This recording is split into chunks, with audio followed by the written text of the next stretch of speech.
안녕하세요. 등산할 때 다운 자켓이 필요한가에 대해서 알려드리겠습니다. 결론부터 말씀드리겠습니다. 겨울 산행 때 다운 자켓이 반드시 필요한 건 아닙니다. 하지만 있으면 편하고 쾌적합니다. 따뜻한 것은 기본이고 배낭의 무게나 부피도 획기적으로 줄일 수가 있습니다. 사람에 따라서 주관적인 부분이기 때문에 이게 반드시 100% 이게 맞다, 이게 틀리다 라는 건 아닙니다. 그렇지만 겨울 산행에 있으면 굉장히 편한 장비임에는 분명하다라는 것 말씀드리고 싶습니다. 다운에는 구스다운과 덕다운이 있는데 구스다운은 거위털, 덕다운은 오리털을 얘기합니다.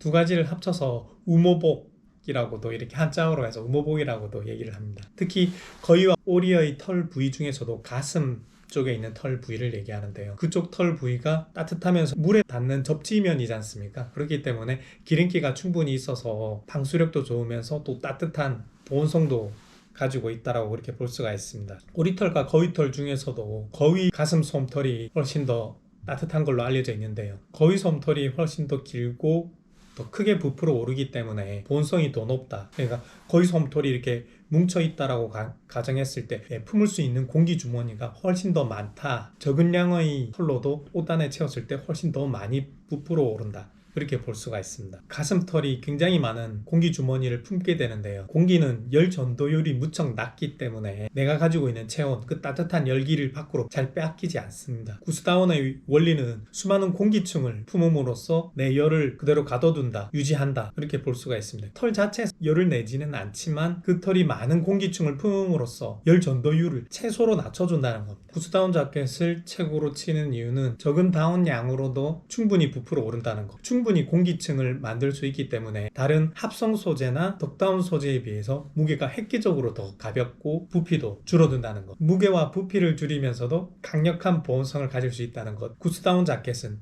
등산에 최적화된 아이템이라고 그렇게 볼 수가 있습니다. 다운 자켓을 몇 가지 가지고 나왔는데요. 예를 들어서 설명을 드리자면은 지금 이 세 벌 같은 경우는 비슷한 스타일의 경량 자켓이지만 첫 번째 자켓은 덕다운 오리털로 만든 자켓입니다. 똑같은 옷걸이를 사용했을 때 옷걸이 무게까지 합해서 잰 결과 첫 번째 덕다운은 780g이고요. 그리고 두 번째 구스다운 자켓은 380g, 세 번째 구스다운 자켓은 330g입니다. 같은 구스다운 자켓인데도 무게가 차이가 나는 건 필파워 때문입니다. 지금 800 필파워 그리고 이 1000필파워입니다. 물론 다운을 넣은 양이나 아니면 이 외피, 내피 그 소재 같은 것에 의해서도 무게가 조금씩 차이는 있다라고 그렇게 볼 수가 있지만 대략적인 의미로 그렇게 들어주시면 좋겠습니다. 구스다운과 덕다운이 크게는 2배 정도까지도 차이가 난다라는 것. 같은 구스다운 안에서는 이렇게 필파워가 높은 것이 더 품질이 좋고 훨씬 적은 양으로 더 많이 부풀어 오르기 때문에 보온성이나 무게면에 있어서 훨씬 더 유리하다는 것. 그리고 제가 입고 있는 옷이나 이 끝에 있는 다운 자켓은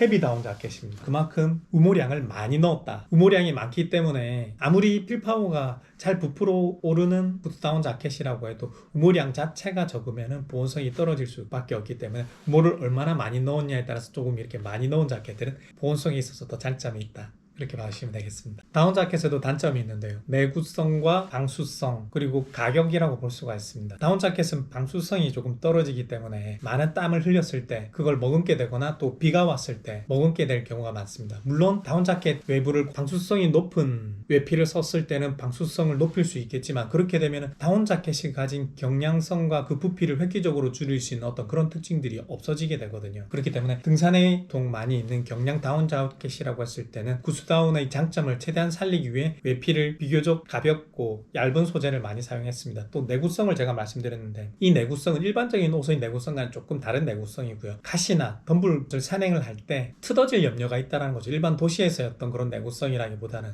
그런데 더 찢어지거나 해질 염려가 있기 때문에 일반 산행 때 막 입기 또 가격대가 비싸기 때문에 일반 우리 등산에서 산행 도중에 막 입기는 방수성이나 내구성이나 가격 세 가지를 감안했을 때는 막 입기는 어렵다라고 볼 수가 있습니다. 그렇게 따지면은 이 다운 자켓을 비싸게 샀는데 겨울 산행할 때 언제 입느냐?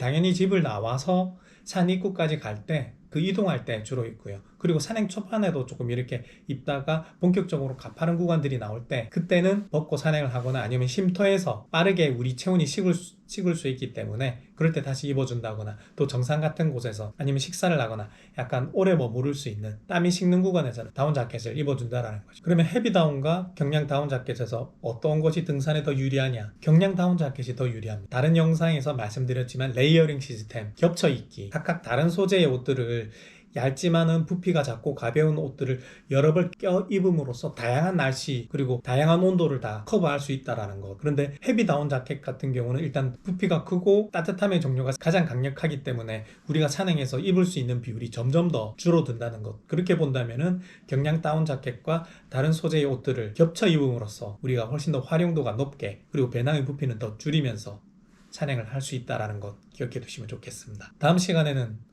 좋은 구스다운 자켓 고르는 법에 대해서 알려드리겠습니다. 항상 즐겁고 안전한 산행 하시기 바랍니다. 고맙습니다.